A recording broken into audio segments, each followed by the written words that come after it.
प्रभुपद रत भव विरत नित बंदो भक्त उदार। भक्त श्री शंकराचार्य का वृत्तांत है। शंकराचार्य का नाम इस देश में आदि प्रसिद्ध है। उनके नाम पर आज भी कई गद्दियाँ बनी हुई हैं। उन गद्दियों के महंतों को भी शंकराचार्य कहती हैं, लेकिन ये शंकराचार्य सबसे पहले वास्तविक ये हैं, इसलिए इन्हें आदि शंकराचार्य, आदि आरंभिक सबसे पहले।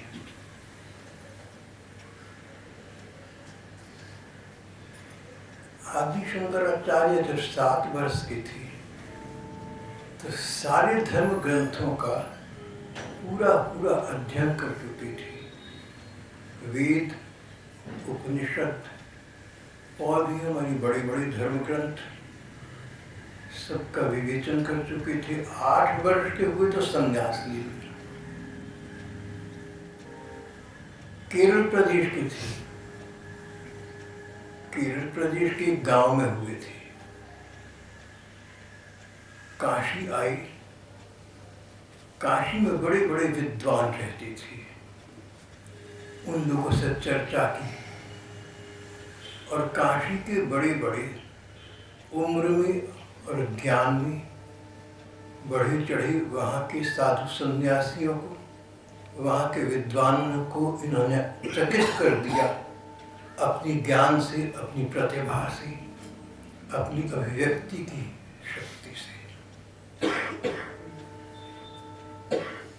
केरल से लेकर उत्तर प्रदेश तक का राज्य भारत मान उनके प्रभाव में आ गया। विद्वान मंडली में शंकराचार्य का उच्चतम स्थान प्राप्त हो चुका था। शंकराचार्य के विषय में इतना प्रसिद्ध है कि आचार्य ने देश के लोगों को परमात्मा के पथ पर उस समय लगाया जब उनके समय में, यानी आज से 2500 या 3000 वर्ष पहले, देश में ऐसे मत प्रचलित हो गए थे जो नास्तिकता की पर्याय थे। ऐसे मत चल पड़े थे जिनसे हिंदू धर्म की नींव की क्षति होती थी, नास्तिकता फैलती थी, अनीश्वरवाद फैलता था। शंकर आचार्य ने अपनी प्रतिभा से और अपनी ज्ञान शक्ति से इस देश के लोगों को ठीक मार्ग दिखाया, परमात्मा का मार्ग दिखाया, और मार्ग भी ऐसा दिखाया जिसमें किसी दूसरे का विरोध नहीं था, किसी दूसरे का खंडन नहीं था, बस अपना मंडन था।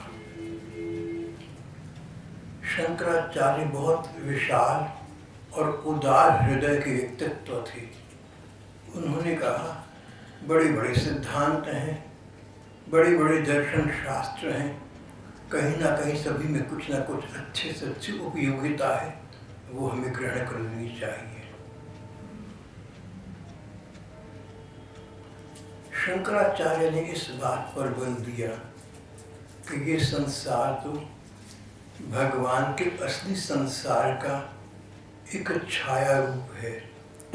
बिंब प्रतिबिंब, बिंब कोई चीज आपके पास है, प्रतिबिंब उसकी परछाई नीचे पड़ रही है,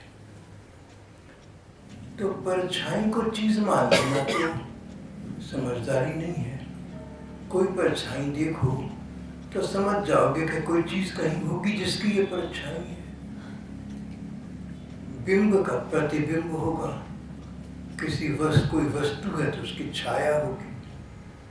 भगवान का संसार, भगवान की अपनी सृष्टि, भगवान का नित्य धाम, भगवान का स्वभाव, भगवान के साथ जो सदा सतत रहते हैं, ऐसे उनके भक्तजन, ज्ञानी लोग, ऋषि, महर्षि, मुनिजन,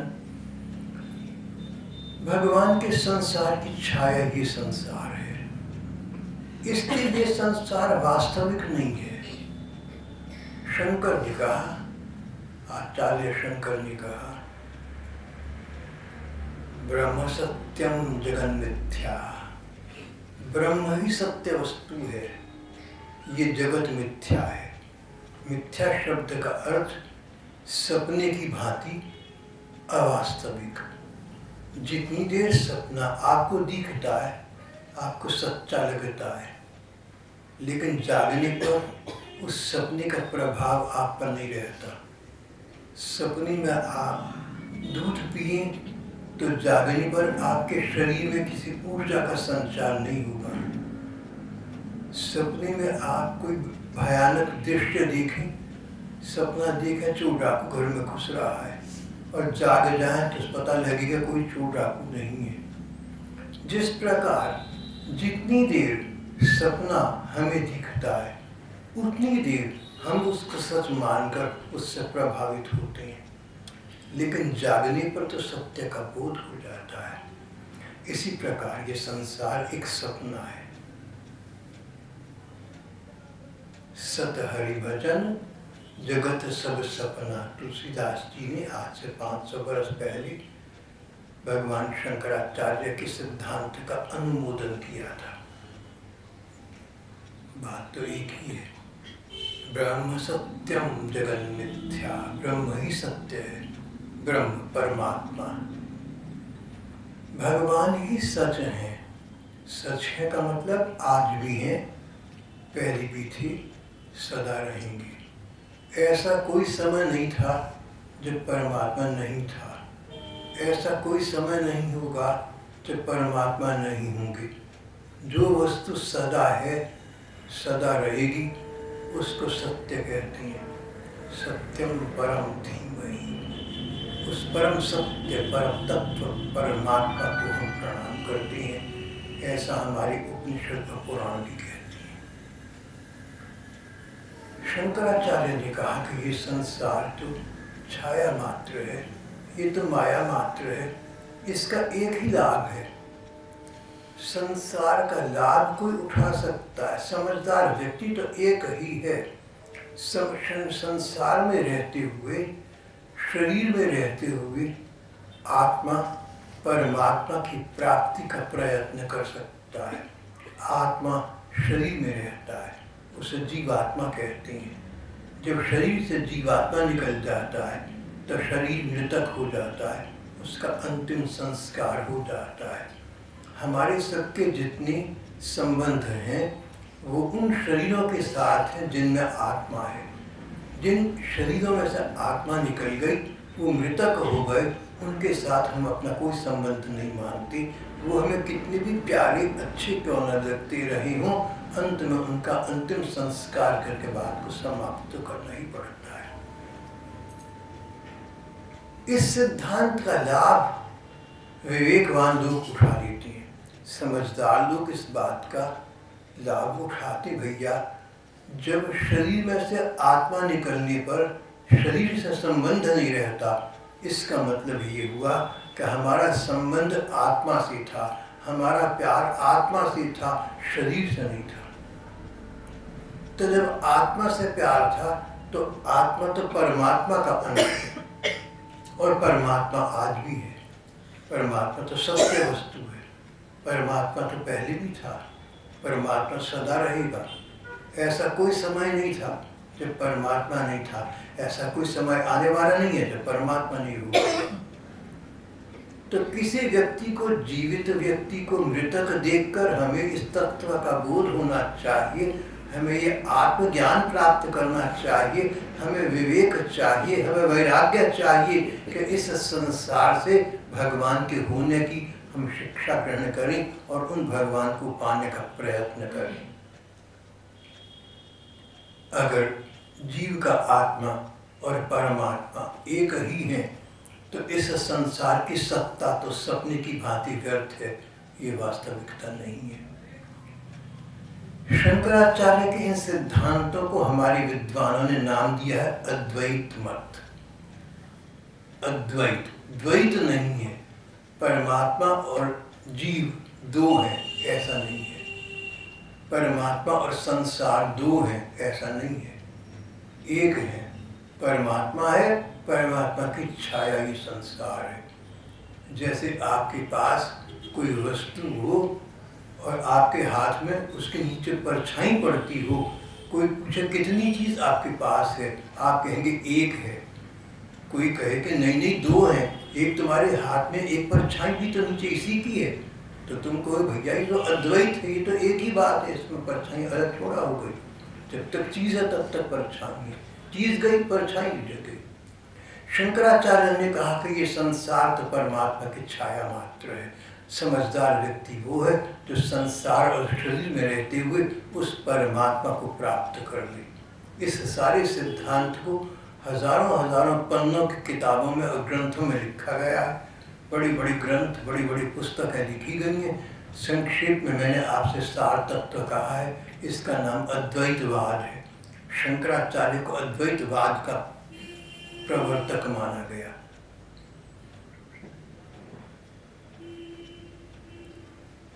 बहुत से विद्वान इसलिए जिसे आजकल हम सनातन धर्म कहते हैं उसे नहीं मानते। सनातन धर्म शब्द का असली अर्थ सनातन पुराना, जब से इंसान बना उससे पुराना जो धर्म है वो सनातन धर्म है। लेकिन आजकल बोलचाल की भाषा में ऐसा मानते हैं लोग कि दो प्रकार का हिंदुओं का विभाजन है। एक तो हिंदू वो लोग हैं जो निराकार परमात्मा को मानते हैं, निर्गुण परमात्मा को मानते हैं, अद्वैत ब्रह्म को मानते हैं, निराकारवादी, निर्गुणवादी, अद्वैतवादी। दूसरे वो हैं जो परमात्मा का रूप मानते हैं, परमात्मा के अवतार मानते हैं, परमात्मा को मनुष्य की भांति साकार मानते हैं। इन्हें कहते हैं साकारवादी, सगुणवादी, द्वैतवादी, और या एक शब्द में सनातन धर्मी। ये व्याख्या मैंने आपसे आजकल के समय के अनुसार कही जो चल रहा है। तो सनातन धर्म का आजकल अर्थ निकलता है ऐसा धर्म जो आर्य समाज का या ब्रह्म समाज का पर्याय नहीं है। अभी तक ऐसा माना जाता है कि एक और सनातन धर्म है जो भगवान कृष्ण राम को, भगवान के अवतारों को मानता है, श्राद्धों को मानता है, देवताओं को मानता है, मूर्ति पूजा को मानता है, वो सनातन धर्म है। और जो इन सब बातों को नहीं मानता, परमात्मा को, उसके प्रकाश को मानता है, वो धर्म निर्गुण ब्रह्म का विवेचन हो गया, निराकार धर्म हो गया। शंकराचार्य को निर्गुण निराकार ब्रह्म का प्रतिपादक माना गया। विद्वानों का कहना यह है कि शंकराचार्य ने अद्वैत मत का प्रतिपादन किया। अद्वैत जो द्वैत नहीं है, जिसमें दो नहीं है, दुनिया एक परमात्मा दो, ऐसा नहीं है। दुनिया तो परमात्मा की छाया है, एक ही वस्तु है। अद्वैतवाद। संसार के बड़े बड़े विद्वान हमारे शंकराचार्य को अद्वैतवाद का प्रवर्तक मानते हैं, निर्गुण निराकार का मानने वाला समझते हैं। पर पिछले कुछ 100 वर्षों में जो अनुसंधान हुआ, जो खोज हुई, जो धर्म ग्रंथों का गहरा अध्ययन हुआ, उसके आधार पर अब ये बात प्रमाणित की गई है कि शंकराचार्य ने सामान्य मानव के लिए, आम लोगों के लिए निर्गुण ब्रह्म का, अद्वैतवाद का प्रतिपादन निश्चित किया। इसलिए कि आम लोग इस बात को समझ सकते हैं। किसी को हो कहो कि देखो परमात्मा है, उसका प्रकाश रूप है, तेज रूप है, सारी दुनिया में व्यापक है, तो बात समझ आती है। और किसी को हो कि ये जो इंसान है ये परमात्मा है, तो उसको समझ में कठिन आना है। लेकिन सारे संसार को समझाने के लिए शंकराचार्य ने अद्वैतवाद का समर्थन किया और प्रतिपादन किया, पर अपने निजी जीवन में उन्होंने भगवान कृष्ण को अपना प्रेम देव माना और उनकी आराधना की। शंकराचार्य के बड़े बड़े लिखे गए अनेक ग्रंथ हैं। एक ग्रंथ का नाम है प्रबंध सुधाकर।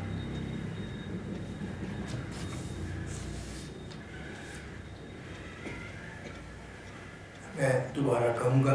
एक ग्रंथ का नाम है प्रबोध सुधाकर, प्रबंध सुधाकर लेंगे भैया, प्रबोध सुधाकर। प्रबोध सुधाकर नाम के ग्रंथ में शंकराचार्य ने भगवान कृष्ण की प्रशंसा और संस्तवन में, स्तुति में अनेक प्रकार के श्लोक लिखे गए हैं और उनका अपने जीवन में वो अभ्यास किया करती थी।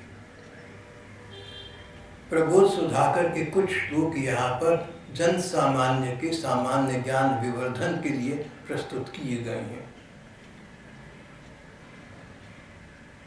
उन श्लोकों से ये सिद्ध होता है कि आचार्य शंकर भगवान कृष्ण के अनन्य भक्त थे और भगवान की वन्य लीला का मन ही मन दर्शन किया था। वन्य लीला, भगवान की दो प्रकार की लीला हुई भगवान कृष्ण की जब वो वृंदावन थे। एक तो घर में बस्ती में हुई, शहर में हुई, उसको व्रज लीला कहते हैं। व्रज का मतलब बस्ती। जो बस्ती में लीला हुई, सबके बीच में हुई, मोहल्ले में, गली में हुई, सबके सामने देखी गई, व्रज लीला बस्ती में हुई।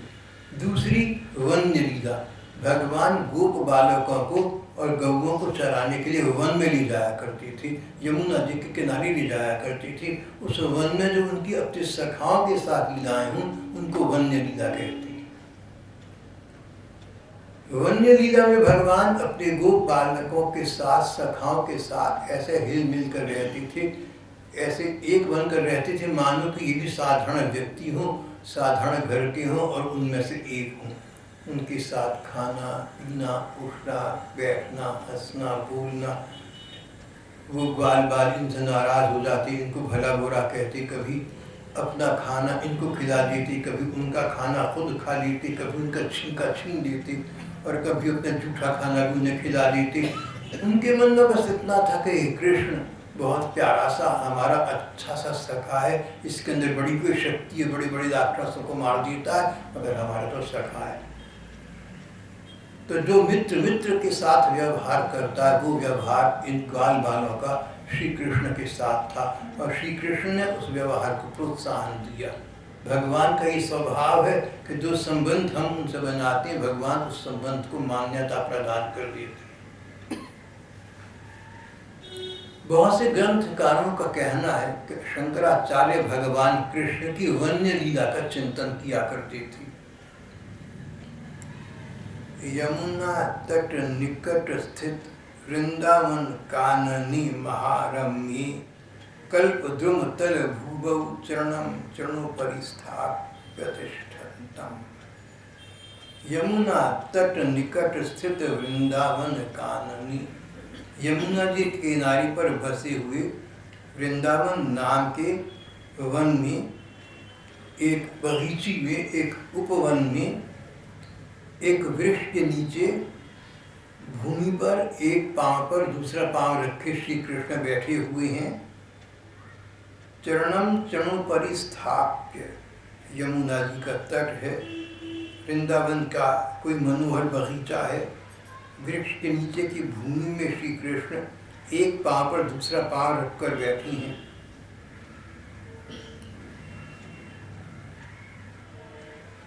पीतांबर परिधानम, उनका परिधान, उनका कपड़ा जो उन्होंने पहना हुआ है पीले रंग का है, पीतांबर धारण किया हुआ है। उनका मेघ के समान श्याम वर्ण है, बादलों जैसा सांवरा वर्ण है। तिष्ठन्तम घन नीलम स्वतेजसा भासयन्तम इह विश्वम, श्री कृष्ण ही अपने तेज से इस सारे संसार को उद्भासित कर रहे हैं।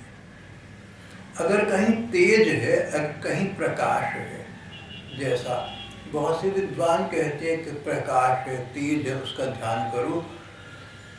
अन्य विद्वानों ने कहा प्रकाश का ध्यान करो, तेज का ध्यान करो, ज्योति का ध्यान करो, सो तो ठीक है, पर ये प्रकाश किसका है? प्रकाश तो किसी का है। अगर धूप है तो सूर्य होगा, अगर चांदनी है तो चांद होगा। इस प्रकार से अगर प्रकाश है तो प्रकाश का कोई स्रोत अवश्य होगा। तो जो विद्वान कहते हैं कि प्रकाश का ध्यान करो, ज्योति का ध्यान करो, उनका गहरा भावार्थ यही होता है कि ये ज्योति, ये प्रकाश श्री कृष्ण का तेज है, उसका ध्यान करो। तो चाहे तो श्री कृष्ण के तेज रूप का ध्यान करो और चाहे श्री कृष्ण का अपने रूप का ध्यान करो, बात एक ही है। तेज और प्रकाश निराकार है, इससे उनको निराकार कहते हैं। और रूप सामने होता है वो आकार है, इससे उसको साकार कहते हैं। अंततः बात एक ही है।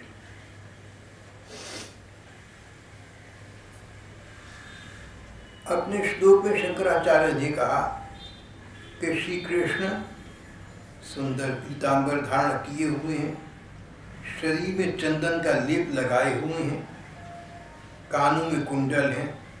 श्री कृष्ण का मुख कमल मंद मंद मुस्कुरा रहा है। उन्होंने आभूषण धारण किए हुए हैं और ये आभूषण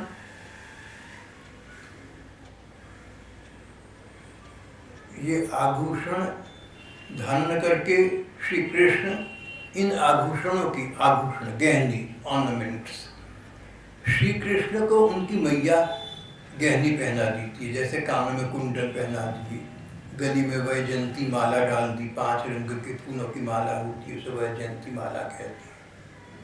चरणों में नूपुर पहना दिए, सिर में कोई मुकुट लगाया तो उसे मोर का पंख लगा दिया। मैया भगवान का अपने बच्चा समझकर श्रृंगार करके वन में भेजती है।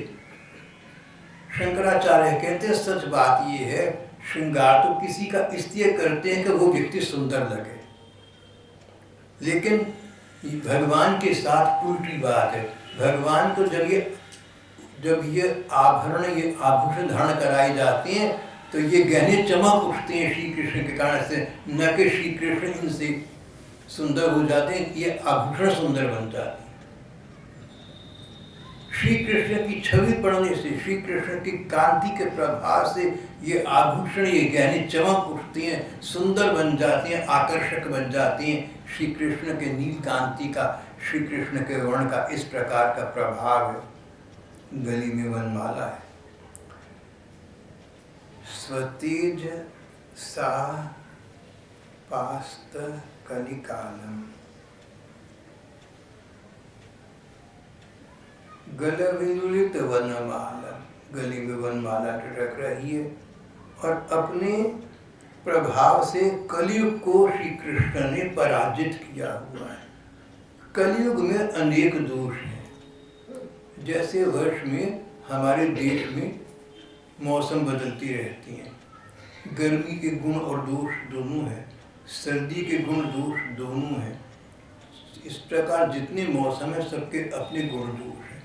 इस प्रकार ब्रह्मा जी की सृष्टि में इस संसार में 4 युग आती जाती रहती हैं। जैसे हमारे देश में कभी गर्मी हो, फिर बरसात हो जाए और फिर ठंड हो जाए, इस प्रकार मौसम बदलती रहती है। इसी प्रकार 4 युग बदलती रहते। सतयुग के अपने गुण दुर्गुण हैं, त्रेता युग के अपने गुण दुर्गुण हैं, द्वापर युग के अपने गुण दुर्गुण हैं, और आजकल कलयुग चल रहा है, इसके अपने गुण दुर्गुण हैं।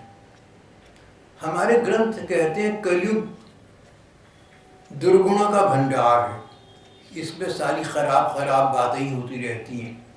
लेकिन व्यास जी ने, जिन्होंने भागवत लिखे, सारे पुराण वेद लिखे, व्यास जी एक दिन गंगा जी के किनारे खड़े स्नान करके सूर्य को प्रणाम कर रहे थे तो कह रहे थे कि कलयुग को नमस्कार है, युगों में कलयुग को नमस्कार है, मानव जाति में महिलाओं को नमस्कार है। इस प्रकार खड़े बोल रहे थे। किसी ने पूछा आप क्या कह रहे हैं? बोले भैया कलयुग के दुर्गुण ही क्यों देखते हो, कलयुग का गुण तो देखो। सतयुग में, त्रेता युग में और द्वापर युग में भगवान को पाना बड़ा कठिन है। बड़े बड़े महंगे यज्ञ करने पड़ती हैं और यज्ञ में लाखों करोड़ों रुपया खर्च होता है, वेदों के बड़े कठिन मंत्र बोलने होते हैं, समय बहुत लग जाता है और शरीर की बड़ी ऊर्जा चाहिए।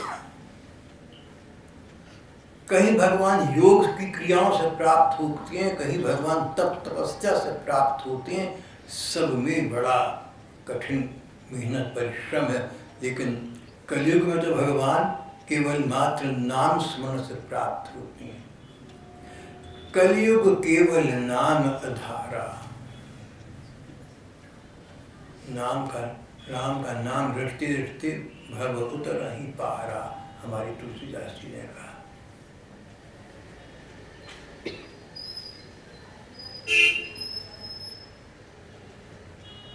हरिर नाम हरिर नाम हरिर नाम केवलम, हरिर नाम हरिर नाम हरिर नाम केवलम। हरि का नाम, केवल हरि का नाम, भगवान का नाम। कलौ नास्त्येव, कलयुग में नहीं है। कलौ नास्त्येव नास्त्येव नास्त्येव गतिरन्यथा, कलयुग में इसके अतिरिक्त दूसरा कोई बचाव है ही नहीं। व्यास जी ने कहा कि मैं कलयुग को सब युगों में श्रेष्ठ मानकर प्रणाम इसलिए कर रहा हूं कि अगर मनुष्य समझ से काम लिए तो कुछ न करे, बस भगवान का नाम लेता रहे। हरि राम राम राम हरि हरि, हरि कृष्ण कृष्ण कृष्ण हरि हरि। जो भगवान का नाम मंत्र अपने को अच्छा लगे, भगवान का वो नाम ले लेना। वो उसमें भी आग्रह नहीं कि ये नाम ही लेना है, वो नाम ही लेना है। नाम सब भगवान के, जो आपको अच्छे लगे वो नाम आप। नाम से प्रसन्न होकर अंततः परमात्मा की प्रसन्नता प्राप्त हो जाती है। और भगवान जिससे प्रसन्न हो, लोक परलोक में उसका बुरा कौन कर सकता है। स्वयं रक्षति सर्वात्मा तस्य हंता न कोपि च। भगवान जिसकी रक्षा करें उसे कौन मार सकता है। वो हिंदी में सबने सुना है ना एक पंक्ति, जाको राखे साइया मार सके ना कोई। सरल सी सीधी सी बात, जाको राखे साइया मार सके ना कोई।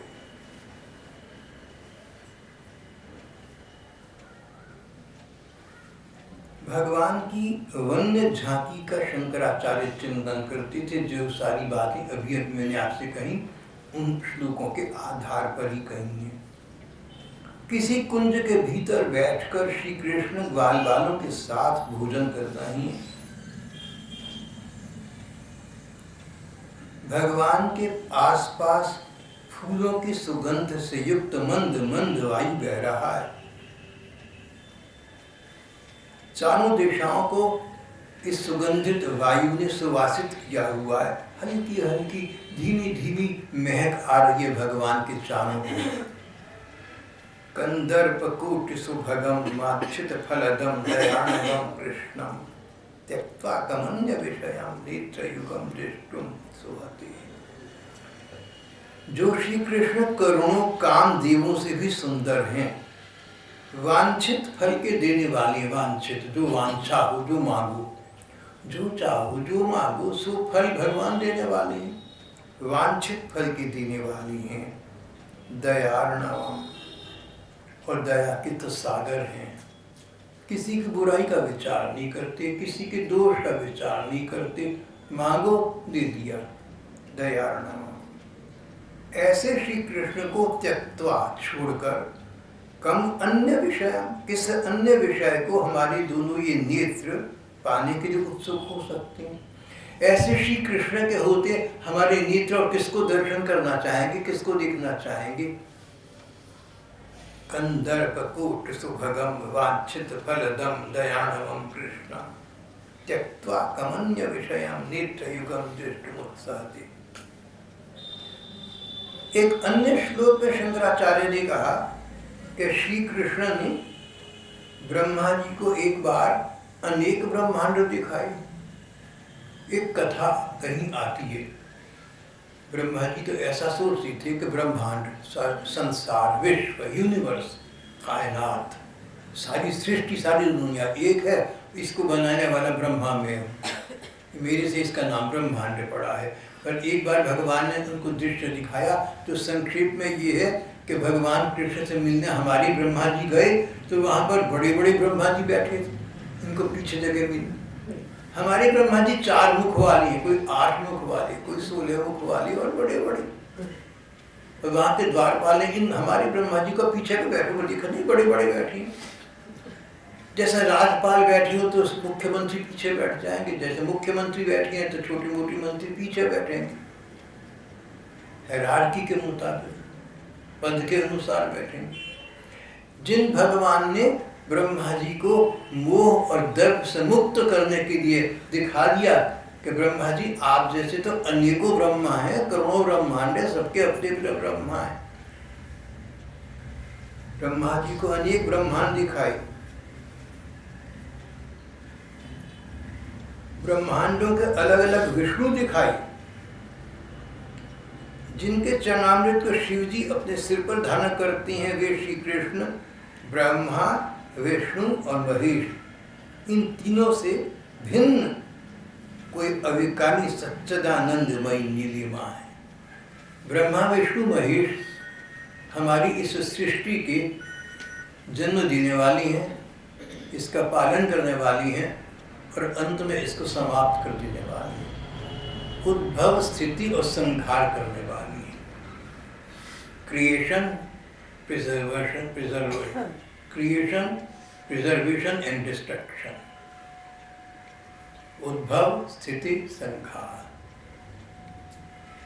Thesis antithesis synthesis. अंततः सब समाप्त होकर ब्रह्म तत्व में विलीन हो जाता है। तो ब्रह्मा शंकर जो सृष्टि का उद्भव स्थिति और संहार करते हैं, ये ब्रह्मा विष्णु तो जिस ब्रह्म तत्व में अंततः विलीन हो जाते हैं वो ब्रह्म तत्व श्री कृष्ण है। उन श्री कृष्ण का स्मरण करो।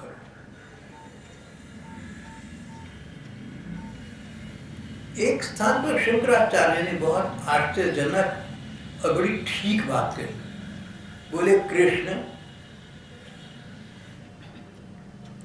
एक बात बताओ, ऐसी कोई माँ है जो बच्चे को गलत जगह लगने दे?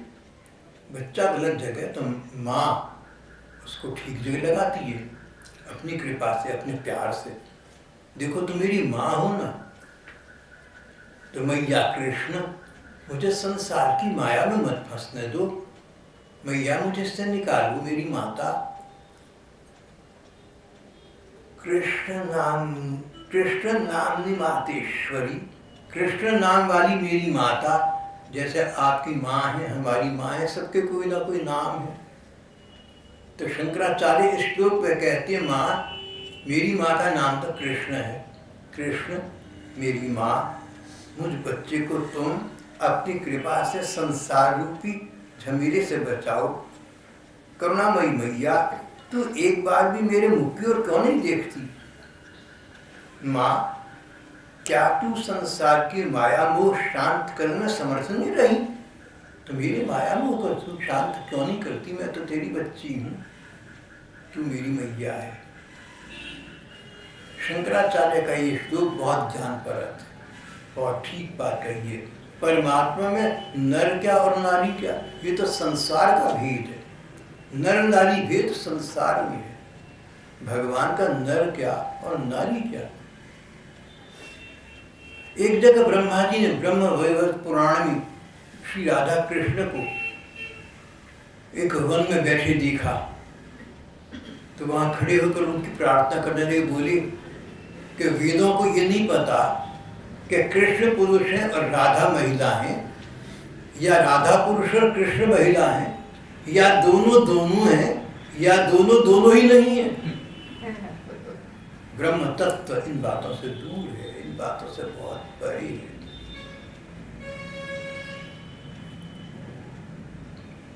हे सर्वज्ञ, क्या तू इस माया मोह को शांत करने में समर्थ नहीं रही? मुझे अपनी बच्ची को इस माया से बचा, अपनी भक्ति में लगा। फिर अपने हृदय से, अपने मन से कहते हैं, ओ मेरी मन, नील मेघ बादलों जैसा सांवरे रंग का एक बादल श्री कृष्ण, नील मेघ तेरे पास ही अद्भुत अमृत की वर्षा कर रहा है। ओ मेरे चित्त रूपी पपी है, यदि तुझे उसे पीने की इच्छा नहीं होती तो तुझे व्यर्थी किसने पकड़ रखा, या तो सो गया। एक व्यक्ति प्यासा है और प्यास में आग भर रहा है, और पानी पास रखा, पीता नहीं। अरे भैया तू सो गया या संज्ञाहीन हो गया, बेहोश हो गया, क्या बात, ये पानी रखा तो पीता क्यों नहीं? कहते जीव के पास, मनुष्य के पास श्री कृष्ण का नाम रूपी अमृत सबके पास है, फिर भी तुम प्यासे बैठे हो। तो अपने को कहती हैं, संसार को नहीं कहते। अरे मेरी चित्त रूपी पपी है, तू प्यासा क्यों बैठा है? श्री कृष्ण का नाम अमृत तेरे पास है, उस अमृत का पान करके तू उनकी भांति अमर हो जा। अरे चित्त चंचलता को छोड़ दे, अपने सामने तराजू के दोनों परकड़ों को, दोनों पलड़ों को देख। एक में संसार के सुख भोग हैं और दूसरे में भगवान कृष्ण का प्रेम का सुख है। किसमें अधिक शांति और भला है, अपने आप सोच लो। तराजू के दो पलड़े हैं, एक में संसार के सुख दुख हैं जो मिलते रहते हैं, दूसरे में भगवान का प्रेम है। अब तुझे कौन सा अच्छा लगता है? तेरा मन क्या कहता है, तेरा मस्तिष्क क्या कहता है? तुझे धर्म शास्त्रों की आवश्यकता नहीं है, तुझे संतवाणी की आवश्यकता नहीं है, तुझे गुरबानी की आवश्यकता नहीं है। अपने अकल से सोचे, एक तरफ संसार के सुख दुख है, एक दूसरी तरफ भगवान का प्रेम का सुख है। जो तू ठीक समझे उसको चुन ले। भाव ये है कि संसार के सुखों के सामने भगवान के प्रेम का सुख अतुलनीय अधिक है। समझदार व्यक्ति को भगवान के प्रेम में ही लगना चाहिए।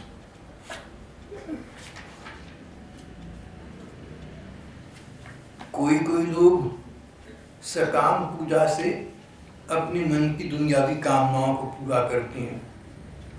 कोई कोई लोग योग और यज्ञ करके स्वर्ग और मोक्ष मुक्ति प्राप्त करना चाहते हैं। पर हम तो यही चाहते हैं कि हमारा मन ना तो इस दुनिया की ख्वाहिशों में लगे, ना तो संसार की कामनाओं में जाए, और न हम मोक्ष मुक्ति स्वर्ग चाहते हैं। हम तो ये चाहते हैं कि भगवान कृष्ण के चरणों के ध्यान में हमारा मन सदा लगा रहे।